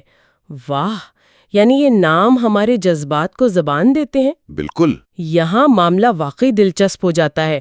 متن کا دعویٰ ہے کہ ان صفات کو ایک خاص، آپ کہہ لیں، فلسفیانہ گمراہی کا مقابلہ کرنے کے لیے بھی شمار کیا گیا۔ جی، مصنف کا یہی موقف ہے۔ وہ کہتے ہیں کہ ان صفات پر زور دینے کی ایک بڑی وجہ خدا کے اس تصور کی نفی کرنا تھی جو اسے بغیر صفات کے مانتا ہے، ایک بے صورت یا غیر شخصی خدا۔ یعنی خدا کو صرف ایک فلسفیانہ اصول سمجھنا، جیسے محبت یا انصاف کا کوئی آئیڈیا، ایک ایسی چیز جس سے کوئی ذاتی تعلق نہیں بن سکتا۔ بالکل وہی، ایک تجریدی خیال۔ ماخذ اس نظریے کو کائنات میں موجود تنوع کی بنیاد پر رد کرتا ہے۔ دلیل یہ ہے کہ اگر خدا ایک بے صفت یکساں ہستی ہوتا تو اس سے اتنی رنگا رنگ کائنات کیسے وجود میں آ سکتی تھی؟ درست۔ ایک ہی ذات کا رحمان بھی ہونا اور قہار بھی، اول بھی ہونا اور آخر بھی، یہ سب صفات اس تنوع کی وضاحت کرتی ہیں۔ ایک بے صفت ہستی اتنی مختلف شکلوں میں ظاہر نہیں ہو سکتی۔ اور وہ اپنی بات کو مضبوط کرنے کے لیے جدید سائنس کا حوالہ بھی دیتا ہے، جو کہ بہت دلچسپ ہے۔ جی، کتاب کا کہنا ہے کہ سائنسی مطالعہ جب کائنات کی گہرائی میں جاتا ہے تو ہر جگہ کامل معنویت پاتا ہے، یعنی ایک پرفیکٹ میننگ فلنس، اور یہ چیز کسی ذہین ڈیزائنر کے وجود کی طرف اشارہ کرتی ہے۔ گویا انسانی فطرت اور سائنس دونوں ایک ایسے خدا کی طرف اشارہ کر رہے ہیں جس کی صفات ہے، جس سے تعلق بنایا جا سکتا ہے۔ بالکل، اور یہ ایک بڑے نفسیاتی تناظر سے جڑتا ہے۔ متن کہتا ہے کہ یہ صفات انسان کی ایک فطری تلاش کا جواب ہے۔ جدید نفسیات بھی تو کہتی ہے کہ انسان فطرتاً ایک تلاش کرنے والا حیوان ہے، a seeking animal۔ صحیح۔ وہ ہمیشہ ایک ایسی برتر ہستی کی تلاش میں رہتا ہے جو اس کی اپنی کمیوں کو پورا کر سکے۔ جب انسان اپنی محتاجی محسوس کرتا ہے تو اسے الغنی یعنی بے نیاز کی صفت کھینچتی ہے، اور جب رزق کی فکر کرتا ہے تو الرزاق کا نام اسے سہارا دیتا ہے۔ جی، یہ نام ہماری گہری نفسیاتی ضرورتوں کا براہ راست جواب ہے۔ اچھا، اگر یہ نام ہماری نفسیاتی ضرورتوں کا جواب ہے تو پھر اس ایک نام کا کیا تصور ہے جسے سب سے طاقتور مانا جاتا ہے؟ اسم اعظم؟ لوگ تو اسے ایک طرح کی ماسٹر کی سمجھتے ہیں۔ جی، اور ماخذ اس تصور کو مکمل طور پر ایک نیا رخ دیتا ہے۔ وہ اس خیال کو سختی سے مسترد کرتا ہے کہ اسم اعظم کوئی ایک جادوئی لفظ ہے یا کوئی کھل جا سمسم جیسا منتر ہے جسے پڑھنے سے ہر دروازہ کھل جائے گا۔ تو پھر یہ ہے کیا؟ ماخذ کیا کہتا ہے؟ وہ دو اہم احادیث کا تجزیہ کرتا ہے۔ ان میں پیغمبر اسلام نے بعض دعاؤں کے بارے میں فرمایا کہ یہ اسم اعظم کے ساتھ کی گئی ہیں۔ جب ان دعاؤں کا تجزیہ کیا گیا تو معلوم ہوا کہ دونوں مواقع پر دعا کسی ایک نام پر مشتمل نہیں تھی، اچھا، بلکہ وہ گہرے احساسات کے ساتھ بیان کی گئی صفات کا ایک مجموعہ تھی۔ ایک ایسی پکار تھی جس میں دعا کرنے والے کا پورا وجود شامل تھا۔ اچھا، تو یہ سارا تصور ہی الٹ دیا گیا ہے۔ لوگ ایک خفیہ لفظ ڈھونڈ رہے ہیں، جبکہ ماخذ یہ کہہ رہا ہے کہ جواب باہر نہیں، آپ کے اندر ہے۔ بالکل، یہی نکتہ ہے۔ مصنف اسی نتیجے پر پہنچتا ہے کہ اسم اعظم کوئی لفظ نہیں بلکہ ایک عظیم کیفیت یا احساس کا نام ہے۔ کیفیت کا نام؟ جی، اس کا تعلق الفاظ سے نہیں، دعا کرنے والے کی جذباتی اور روحانی حالت سے ہے۔ جب انسان اپنی پوری ذات کے ساتھ، پورے خلوص اور بے بسی کے ساتھ خدا کو پکارتا ہے تو اس کی زبان سے نکلنے والے الفاظ ہی اسم اعظم بن جاتے ہیں۔ اس سے تو زبان کا سوال بھی پیدا ہوتا ہے، کیا اس کیفیت کے لیے عربی زبان کا ہونا ضروری ہے؟ نہیں، بالکل نہیں۔ ماخذ اس نقطے پر بھی بہت واضح ہے۔ اس کی دلیل ہے کہ چونکہ صحابہ کی دعائیں ان کی مادری زبان یعنی عربی میں تھیں، اس کا یہ مطلب ہرگز نہیں کہ اسم اعظم عربی سے ہی وابستہ ہے۔ سچی دعا متن کے مطابق اندرونی طوفان کا بیرونی اظہار ہے، اور یہ اظہار یہ تو فطری طور پر انسان کی اپنی مادری زبان میں ہی سب سے زیادہ طاقتور ہوتا ہے نا؟ بالکل، جب انسان ٹوٹ کر پکارتا ہے تو وہ رسمی الفاظ نہیں ڈھونڈتا، وہ اپنی زبان میں دل کی بات کرتا ہے۔ صحیح۔ اس بات کو سمجھانے کے لیے کتاب میں بڑی زبردست مثالیں دی گئی ہیں۔ ایک بچے کی کہانی ہے جو اپنے والد سے سائیکل مانگ رہا ہے۔ جی، یہ بہت خوبصورت مثال ہے۔ اس کی عام درخواست کو نظر انداز کر دیا جاتا ہے، لیکن ایک دن جب وہ روتے ہوئے کہتا ہے، آپ میرے باپ ہیں، میں آپ سے نہیں مانگوں گا تو کس سے مانگوں گا؟ تو یہ ایک سپر دعا بن جاتی ہے جو باپ کا دل پگھلا دیتی ہے۔ اور یہی عام دعا اور سپر دعا کا فرق ہے۔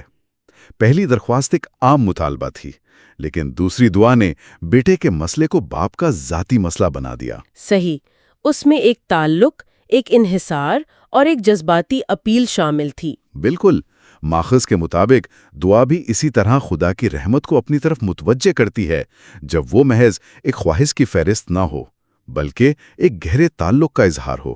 ایک اور بہت طاقتور مثال فرعون کی بیوی آسیہ کی ہے۔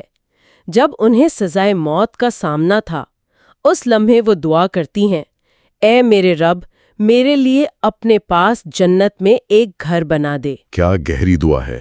یہ کوئی اچانک مانگی گئی خواہش نہیں تھی، یہ ایک زندگی بدل دینے والے انتخاب سے پیدا ہونے والی ایک تخلیقی دعا تھی۔ اور اس دعا کی گہرائی دیکھیں، وہ صرف جنت میں گھر نہیں مانگ رہی بلکہ اپنے پاس اندک جنت میں گھر مانگ رہی ہیں۔ یعنی انہیں صرف انعام نہیں چاہیے بلکہ خدا کا قرب چاہیے۔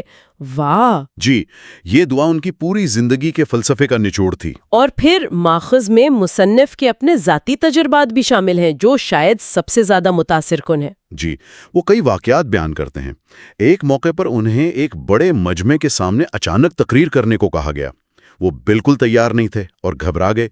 اس بے بسی کے عالم میں انہوں نے بے اختیار موسیٰ علیہ السلام کی دعا کی، رب اشرح لی صدری، اے میرے رب میرا سینہ کھول دے۔ جی، وہ کہتے ہیں کہ اس دعا کے بعد ان پر عوامی تقریر کی صلاحیت کے دروازے کھل گئے۔ یہ تو کمال ہے، یعنی دعا نے ایک عملی فوری نتیجہ دیا۔ بالکل۔ ایک اور واقعہ وہ سناتے ہیں جب انہیں امریکہ میں ایک یونیورسٹی میں انگریزی میں فی البدیہہ تقریر کرنی پڑی۔ وہ شدید دباؤ میں تھے اور انہوں نے دعا کی، اے خدا، آج تو میرا پلے بیک سپیکر بن جا۔ پلے بیک سپیکر، واہ، کیا زبردست جدید استعارہ استعمال کیا ہے نا؟ یہ گہرے ذاتی اور تقریباً غیر رسمی تعلق کو ظاہر کرتا ہے۔ یہ کوئی رٹی رٹائی دعا نہیں تھی۔ اور تیسرا واقعہ پروفیسر مجیب کے چیلنج کا ہے۔ جب پروفیسر نے ان سے کہا کہ آپ اسلام کو جدید محاورے میں پیش نہیں کر سکتے، تو مصنف نے اسے ایک چیلنج کے طور پر لیا اور خدا سے دعا کی کہ وہ انہیں اس کام کی توفیق دے۔ اس دعا کے بعد بقول ان پر علم کے نئے دروازے کھلے اور انہوں نے بے شمار کتابیں لکھ ڈالیں۔ تو ان تمام کہانیوں میں مشترک عنصر یہی ہے، کامل بے بسی کا ایک لمحہ جو ایک طاقتور دعا کو جنم دیتا ہے، اور اس کے نتیجے میں ایک حقیقی عملی تبدیلی آتی ہے۔ کہانیاں ایک ہی نقطے پر زور دیتی ہیں کہ سچی دعا الفاظ دہرانے کا نام نہیں بلکہ خلوص کی وہ کیفیت ہے جس میں انسان اپنا پورا وجود اپنی درخواست میں انڈیل دیتا ہے۔ جی، اور ماخذ میں ایک حدیث کا حوالہ بھی ہے جو اس سب کو سمیٹ دیتی ہے، صرف دعا ہی خدا کے فیصلے کو بدل سکتی ہے۔ تو ان سب باتوں کا کیا مطلب نکلتا ہے؟ ہم نے 99 ناموں سے بات شروع کی اور اس میں اعظم کے کسی جادوئی لفظ کے بجائے گہرے جذباتی تعلق کی کیفیت ہونے تک کا سفر طے کیا۔ مرکزی خیال یہ معلوم ہوتا ہے کہ یہ الہی نام انسان اور خدا کے درمیان ملاقات کے مقامات ہیں۔ Meeting points. ملاقات کے مقامات؟ جی، یہ محض تجریدی مذہبی تصورات نہیں ہیں بلکہ ایک تعلق استوار کرنے کے اوزار ہیں۔ ان کے ذریعے ہم اپنی گہری ضرورتوں، اپنے خوف اور اپنی امیدوں کا اظہار ایک ایسی زبان میں کرتے ہیں جو ہمیں ایک قادر مطلق اور مہربان خالق سے جوڑتی ہے۔ اس ماخذ نے واقعی ان تصورات سے پراسراریت کا پردہ اٹھا دیا ہے۔ یہ خفیہ فارمولوں کے بجائے دل کے خلوص پر کہیں زیادہ زور دیتا ہے۔ بالکل، اور یہ ہمیں ایک آخری بہت سوچنے پر مجبور کرنے والے نقطے پر چھوڑ جاتا ہے۔ وہ کیا ہے؟ ماخذ میں ایک حدیث کا ذکر ہے کہ عید کے دن خدا اپنے بندوں سے فرماتا ہے، میں نے تمہارے گناہوں کو نیکیوں میں بدل دیا۔ مصنف لکھتے ہیں کہ جب انہوں نے یہ پڑھا تو وہ پریشان ہو گئے کہ ان کے پاس تو پیش کرنے کے لیے کوئی نیکیاں ہیں ہی نہیں جنہیں وہ گناہوں کے بدلے قبول کر سکیں۔ اس احساس محرومی میں وہ رحمت کو اہلیت کی بنیاد پر نہیں بلکہ ایک بھیک کے طور پر طلب کرتے ہیں۔ اور یہی ہمیں اس گفتگو کے آخری سوچ انگیز نقطے کی طرف لاتا ہے۔ اگر دعا اہلیت کی بنیاد پر کیا جانے والا کوئی لین دین نہیں بلکہ کامل بے بسی کی حالت سے کی گئی ایک اپیل ہے تو کیا اس سے مستحق ہونے کے معنی ہی بدل نہیں جاتے؟ اچھا، تو دوستو بس یہ تھی آج کی ویڈیو۔ یہاں پہ اب اس کا اختتام کرتے ہیں۔ اگر آپ کو یہ ویڈیو پسند آئی ہو تو لائک ضرور کریں، اپنے دوستوں کے ساتھ شیئر کریں اور علم کا ساتھی کو سبسکرائب کرنا نہ بھولیں۔ تعلیم کا آپ کا ہم سفر۔ نئے ویڈیوز کے لیے بیل آئیکن بھی دبا دیں تاکہ کوئی بھی علم بھری بات آپ تک سب سے پہلے پہنچے۔ ملتے ہیں اگلے ویڈیو میں، تب تک کے لیے اللہ حافظ۔